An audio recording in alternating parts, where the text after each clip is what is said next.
You're listening to the Building Psychological Strength podcast, Business Edition. My name is April Seifert. Not only am I a doctoral level psychologist, but I have been a successful entrepreneur for a number of years and have learned firsthand that building psychological strength can have a direct impact on your business success. In this Friday edition of the podcast, I'll offer you tools, tips, tricks, and information to help you become stronger, more resilient, and more successful. Let's get to it. Roland Gao said, if at some point you don't ask yourself, what have I gotten myself into, then you're not doing it right. I'm so glad you're here. If there ever was a topic where I might get a little ranty, it's this one. Well, okay, so this is one of them. I have a few rants that I tend to go on, but either way, forewarning, there's likely a rant coming at some point in this episode. Today is actually part one of a two-part series focused on some of the ways that our comfort zone can sabotage our business success. And it's worth saying that this is likely the first of many times that we're going to touch on this topic in these Friday episodes. It's a huge topic, and it's important to continue to explore it because of the significant impact it can have on the actions you take, how you approach challenges, and the success you ultimately enjoy. So today, for part one, I'll try to do a thorough job of explaining in a scientific way, and hopefully entertaining way, what your comfort zone is. And then next week, we'll dive into the ways that it can lead to sabotage in your business and what to do about it. So let's start with a little background lesson on the mind, because understanding a few key points makes the rest of this so much more easily grasped. And in my experience, it makes it easier to see how this applies in your own life while you're sort of going through life and living and going through your business and making decisions. So, in large part, our mind evolved with one main purpose: to get us through life, alive, while expending the least amount of energy possible. And let's unpack that for a second, because there's some nuance here. First, it wants to get us through life alive in a very survival of the fittest, natural selection sort of way. We find ourselves having evolved to have minds that work hard to keep us alive. They're constantly scanning our environments for information. They're making assumptions. They're making decisions. They're sending us urges to act or retreat or freeze or change directions, etc. And all of this is in an effort to keep us alive. But they don't use just any means in order to accomplish that goal. I mentioned they keep us alive while expending the least amount of energy possible. So why is that? Again, our minds are taking in so much information and making so many decisions in a given day. Life, by nature, it's cognitively really expensive. And we only have a limited capacity as human beings. So here's where the magic happens.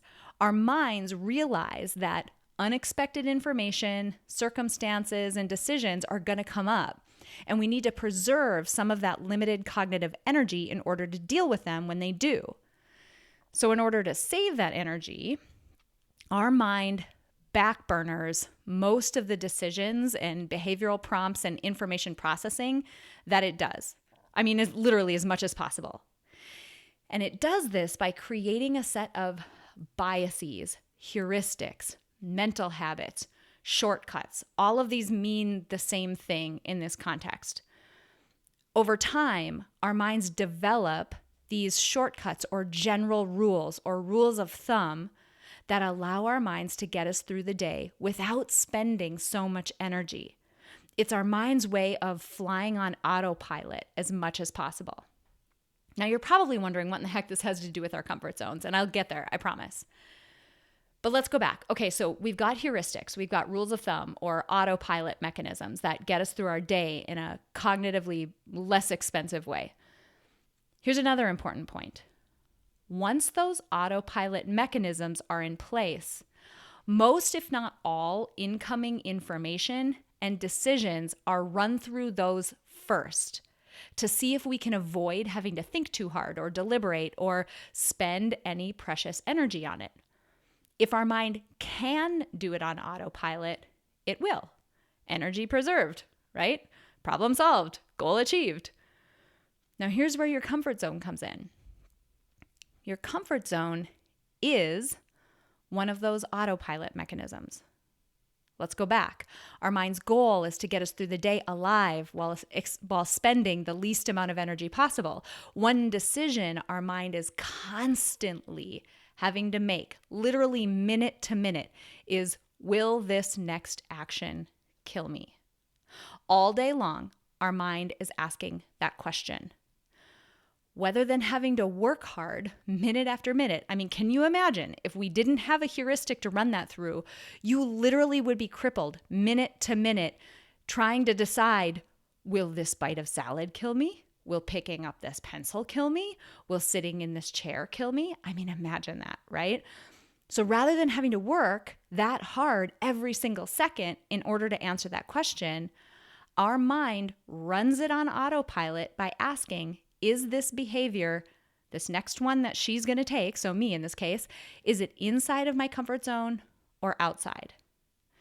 So basically, our comfort zone is simply the set of activities that our mind has learned through repeated exposure that are not lethal. That's it. So behaviors and activities that are inside our comfort zones are ones that our mind has deemed safe because we haven't died yet while doing them. Ones that are outside of our comfort zones, maybe it's by a little or maybe it's by a lot, they aren't yet, that's foreshadowing to next week, P.S. They aren't yet deemed safe. Right now, they're risky. They're unknown. They require our mind to deliberate and work hard to think about, which our mind hates. Again, it wants to preserve energy. So let me give you some examples. Let's run through sort of a fictitious sequence of events. This is what happens in our mind, but I'm portraying it in a much more explicit way than what you would experience, obviously. But let's run through this sequence of mental events for something that's inside of, in this case, my comfort zone. Let's say I'm getting ready to cook dinner. So I'm getting started, I'm getting ready, and my mind says, wait, she's doing something. What is it? Hold on. Before I devote any energy to it, let's run it through the comfort zone shortcut. Is it inside or outside? Oh, okay, cool. It's inside. It's like way inside. Okay, safe. Okay, great. Okay, carry on, April. Carry on. And I go along my merry way and I make dinner. So that's inside my comfort zone. Now let's say I'm about to approach a venture capital firm for funding for my company. Super not in my comfort zone. And if somebody says that is in their comfort zone, they might be a little bit crazy or lying. But in my case, super not inside my comfort zone. Now, things largely start in the same way that they did when I was getting ready to cook dinner. I'm getting ready to act, and my mind once again says, wait, she's doing something. What is it? And then it says, hold on. Before I devote any energy to it, let's run it through the comfort zone shortcut. So this always happens first, right? Hit the shortcut, hit the autopilot first. Can I rely on that? So our mind says, okay, venture capital, is this inside or outside? And then it realizes, no, outside, risky. April, you could die. Plus, I'm going to have to work hard and I'm going to have to figure out if you're going to die. Why are you doing this to me? Stop it. And from there, here's where another interesting magical thing happens.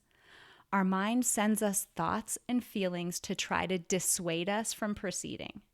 See if this sounds familiar. It sends us thoughts like, April, people like you don't ask for funding. Who do you think you are? Your idea isn't even that good. They're going to tear you to shreds. You're going to lose your reputation. They're going to laugh you out of that room. Now, obviously, all of this happens outside of our awareness and faster than we can realize. But I hope you get the idea. Our behavior, when we're thinking about doing something, it gets either a green light or we'll call it a rello light, a red or a yellow, based on where it falls compared to the edges of our comfort zone. So here's the take-home point that's going to lead us into next week. Those feelings of doubt, the inner critic you hear, the chatter of voices leading you to question yourself and your next move. The inner monologue that feels as though it's your authentic voice and is so convincing and feels like it's speaking the capital T truth is nothing more than your mind pumping the brakes to avoid two things. First, it's trying to avoid itself from having to work too hard and deliberate through something that doesn't fit in an existing shortcut or a heuristic. It's trying to avoid burning some of that extra cognitive energy that it knows it needs to keep because what if we need it later? So it's trying to avoid working too hard. And second, it's trying to avoid putting you in a potentially risky situation that it doesn't know for sure is 100% safe. And the only reason why it doesn't know that yet is because you haven't done it yet. You haven't proven yet that it's not lethal. Now, I hope that's some good foreshadowing to next week. That word yet is a really important word. But until next week, until then, the thing I want you to do in prep for that is to start paying way more attention to that inner critic, that inner monologue, that inner threat detection system. Notice when it's loud. What are you contemplating doing? Is it new? Is it bigger than what you've done before? Is it riskier? For the next week, just consider that. And then I'll be back next week with part 2, and we'll continue this important conversation and unpack ways that this starts to get involved in your business and things that you can do to help. Now, before I go, I recently introduced you to the Blinkist app, which takes some of the best, most influential, most valuable nonfiction books and gists them down into 15 to 20 minute summaries. So in 15 to 20 minutes, you can listen to a series of blinks and understand the key concepts, insights, and take-home points from some of the most transformative books. If you liked this episode, and if you're excited about our continued discussion next week, I have another assignment for you.